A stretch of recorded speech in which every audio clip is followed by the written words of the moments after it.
훈련만으로는 막을 수 없는 미군의 오폭 사례를 아시나요?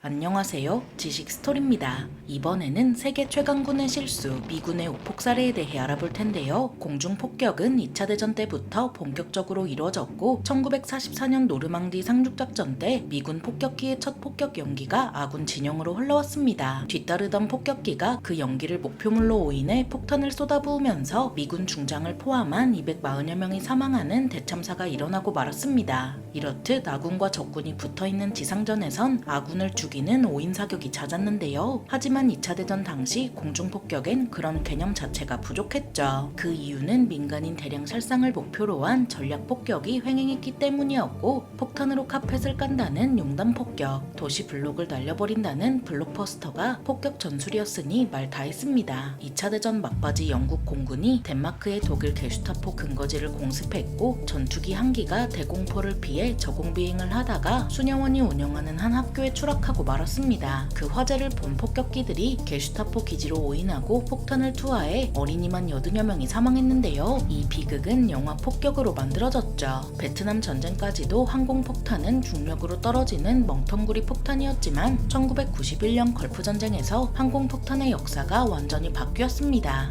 바로 정밀 유도폭탄이 등장한 것인데요. F-117 스텔스기가 떨어뜨린 정밀 유도폭탄 한 발이 목표물에 정확히 명중하는 장면이 TV로 생중계됐죠. 멍텅구리 폭탄에 GPS 유도 장치를 붙인 합동 직격탄도 대량으로 등장해서 융단 폭격이 아닌 외과 수술식 타격이 가능해졌습니다. 미군은 걸프 전쟁이 투입되기 전에 충분한 훈련을 통해 지휘관 및 참모 훈련을 마쳤으며 첨단 과학 장비를 갖추고 출발하기 전에 사막 작전에 관한 충분한 예행 연습까지 마치고 참전했는데요. 하지만 걸프 전쟁에서 발생한 146명의 전사자 중 35명이 아군 사격으로 사망했고 467명의 부상자 중 72명이 아군 사격으로 피해를 보고 말았죠. 원인은 여러 가지가 있지만 기상과 모래먼지 및 혼전으로 적군과 아군이 뒤섞여 구분하기 어려워진 전장 여건이 가장 지배적이었습니다. 가장 큰 이유는 야간이나 시야가 나쁜 상황에서 장거리를 빠른 속도로 움직여야 했기 때문인데요. 과거의 전장은 질서 있게 전선을 유지하였으며 그때는 피하 식별이 쉬웠고 지금같이 복잡하지 않았죠. 하지만 현대의 전장은 훨씬 빨리 움직이고 전후방이 따로 없기에 적과 아군이 혼재된 상태의 전선이 형성됩니다. 거기에 야시 장비가 발전하면서 야간에도 2에서 3km 전방의 적을 공격할 수 있고 컴퓨터와 사격 통제 체계의 성능도 올라갔으며 무기와 탄약의 명중률과 파괴력도 높아졌습니다. 1991년 1월 29일 밤 11시 그동안 꼼짝도 하지 않고 참호 속에 숨어있던 이라크군 전차 20대가 밝은 보름달을 이용해 쿠웨이트의 서부 국경지대에서 사우디아라비아 쪽으로 넘어왔는데요. 이들을 발견한 미 해병 제2사단 순찰대는 항공 지원을 요청했고 미 공군 A-10A 공격기와 미 해병 A-6AH-1W 코브라 헬기가 출동해 이들을 격파했죠.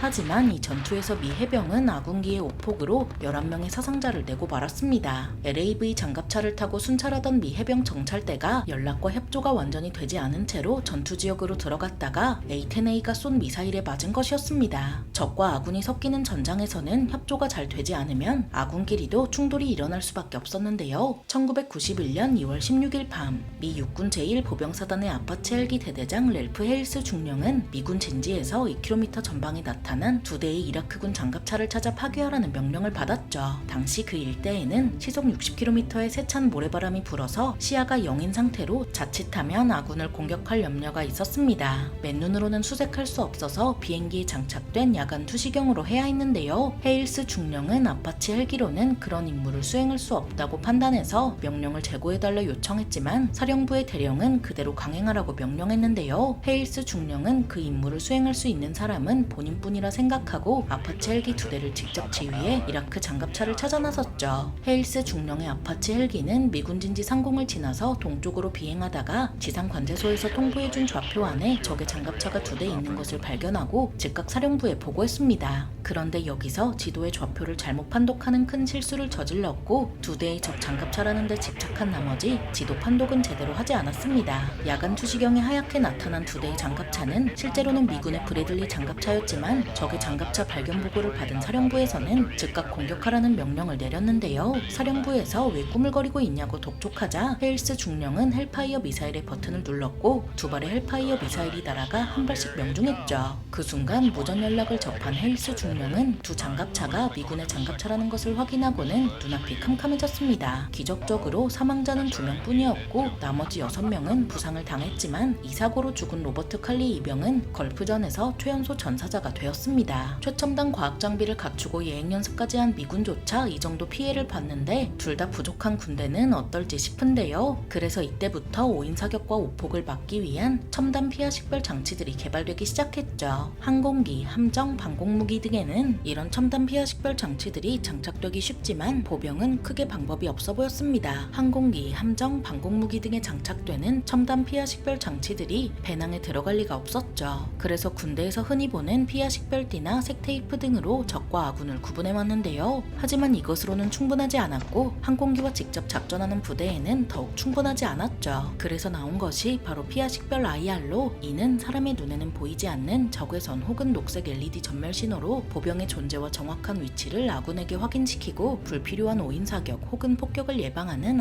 안전장치입니다. 피하 식별 IR을 켜도 맨눈으로는 확인되지 않고 야시경을 착용한 아군은 서로의 위치를 확인할 수 있으며 상공의 무인 정찰기나 공격 헬기에 자신의 위치를 알릴 수도 있습니다. 헬기를 활용한 야간 침투 혹은 퇴출 작전에서도 무정교신이 아닌 피하 식별 IR을 활용해 정확한 위치 확인 및 헬기 유도가 가능하고 반대로 피하 식별 IR을 활용해 적을 기만하거나 적의 공격을 엉뚱한 곳으로 유도할 수도 있는데요. 이미 미 육군 특수부대 등 선진국 군대에서는 피하 식별 IR을 적극적으로 활용하고 있으며 이에 호응하듯 여러 회사에서 앞다퉈 다양한 장비들을 내놓고 있습니다. 이 중 대한민국에서 생산 및 설계한 순수 대한민국 기술의 전술 스트로브 스페이버 시그나티를 소개할 기회를 얻었는데요. 택티컬 아웃도어 전문기업 포스트엑스와 국내 최대 밀리터리 쇼핑몰 네피엑스에서 취급하는 스페이버 시그나티는 포스트엑스의 연구개발 역량과 전술 장비 국산화에 대한 결과물입니다. 기존 외국산 피하 식별 장비의 한계인 단조로운 색상, 고정된 전멸 패턴, 낮은 동조화 기술 등을 극복하고 근거리 무선 통신과 고속 MCU 기반 동조 기능으로 소그룹 작전에서도 효율적인 피하 식별과 통신 동조화를 우수한 성능으로 지원하도록 개발됐습니다. 모든 생산 기술과 주요 자재들을 100% 국산화하는 것은 물론 국내 생산 방식을 채택해 기술 유출을 방지하고 경쟁력을 높이는 데 주력했는데요. 스페이버 시그나티는 군기관의 실증 테스트를 통과한 후 외국산 제품을 대체하는 국산 피하 식별 장비로 납품되며 국내 전술 장비의 자리를 확고하게 잡았죠.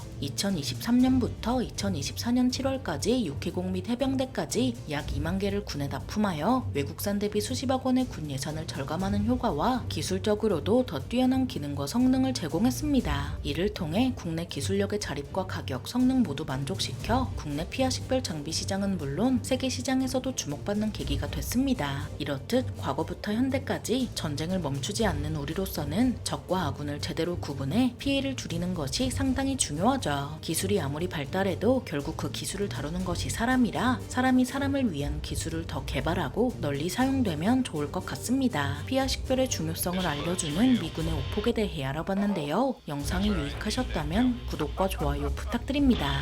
감사합니다. 지식 스토리였습니다. Our hope is enemy. That's all right. Just stay on. Here it comes.